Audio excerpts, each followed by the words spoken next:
When peace like a river attendeth my way, when sorrows like sea billows roll, whatever my lot, thou hast taught me to say, it is well with my soul. A favorite hymn describes a soul-searching journey chronicled straight from the heart. I would hear things from the doctors and I would immediately go type because I didn't want to forget.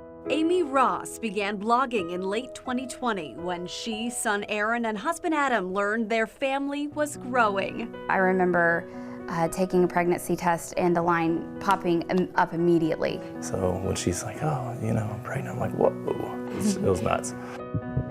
But in a heartbeat, the tide turned as this story's next entry transcribed a test of faith. Tell me when things started to change and you learned that this would be a complicated pregnancy for a variety of reasons. Initially in the ultrasound, everything looked fine, but I know that when I was in the waiting room waiting to speak to the doctor, I was waiting for a little while. The scan revealed an abnormality, a congenital heart defect, or CHD. You can see that this right ventricle squeezes quite well, and this left ventricle just doesn't. It doesn't move nearly as much, and we also see this bright white color around the left ventricle, and that's scarring of the pumping chamber itself. The case came to Atrium Health Wake Forest Baptist, where fetal cardiologist Michael Walsh found baby Ross had hypoplastic left heart syndrome, a faulty left side. Later, he developed a restrictive atrial septum. If that pathway is obstructed for blood to exit the lungs, then blood just kind of backs up in the lungs. The diagnoses are among the quarter of all CHDs considered critical, requiring surgical intervention for survival. What is the typical outcome for cases like these? We do believe that long-term outcomes, especially from a neurologic, cognitive side, will be improved if we can make it near term. But not all babies allow us to wait that long. 2 weeks before a scheduled delivery at Levine Children's Hospital in Charlotte, where Amy and Adam had just left a consult, the baby flipped the script too early. And it felt like we were home for 5 minutes and her water broke. They rushed back and prepped for surgery, leaning on prayer and each other. I remember trying to calm him, and I said to him, look at all these angels that God has brought to surround us right now.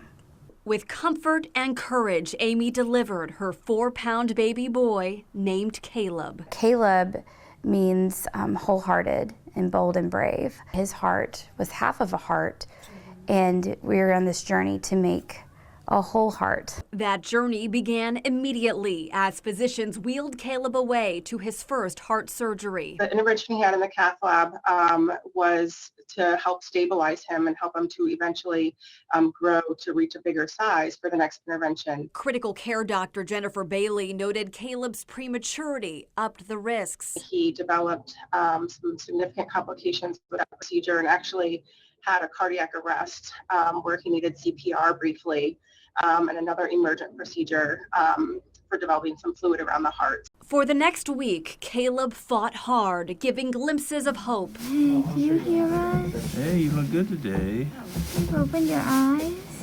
You want to see the world? His story was writing a new beginning until suddenly the words stopped. On the day that we went in to kind of, just visit and get some answers about future physical therapy and all of that, Dr. Bailey comes in and says, we have to share some news with you. There has been a massive, massive brain bleed. Which put him in a risk category that would not allow him to have any further cardiac interventions or any life-saving medications. No future option to fix his heart meant no chance Caleb could survive. The world started spinning. Look who's here. First hellos. This is Caleb. Became last goodbyes. You want to touch him gently? 8 days after Caleb entered the world in pain, he left it in peace in his parents' embrace. We sat and held him, and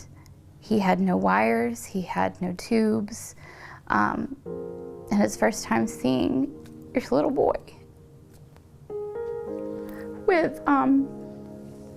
without all of these things that were keeping him alive, and to see his little face and spend those last moments with him and just be able to hand him over to God.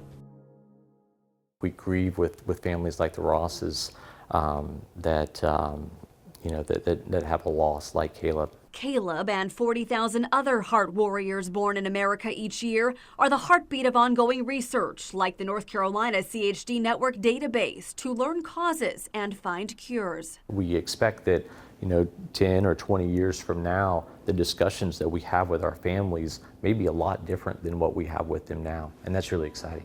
That prospect of hope is the theme of Caleb's heart story. Caleb. Yeah, that's my baby Caleb. As his mother, 2 years later, writes the epilogue. And just getting to, say he was alive, he lived, and he means something, not just to us, but, that can mean a lot to others as well, is huge. So spreading awareness is such an important thing for us. She credits her strength in faith to a messenger from God, appropriately named Gabriel. It's a heart. Caleb's twin. Yes, the entire time there were two hearts beating as one. Okay. A brotherly bond unbroken by loss. Whatever my lot, thou hast taught me to say, it is well with my soul. And as part of the reason you believe all is well with your soul is because you now believe all is well with Caleb's heart. Yes. Yeah, we found a lot of peace in knowing that he's now okay and he's healed, and we will see him one day again. Until then, they vowed to love, like Caleb, wholeheartedly. And that's not Gabe's. Whose is that? Caleb's. In High Point, Megan Malaris, WFMY News 2.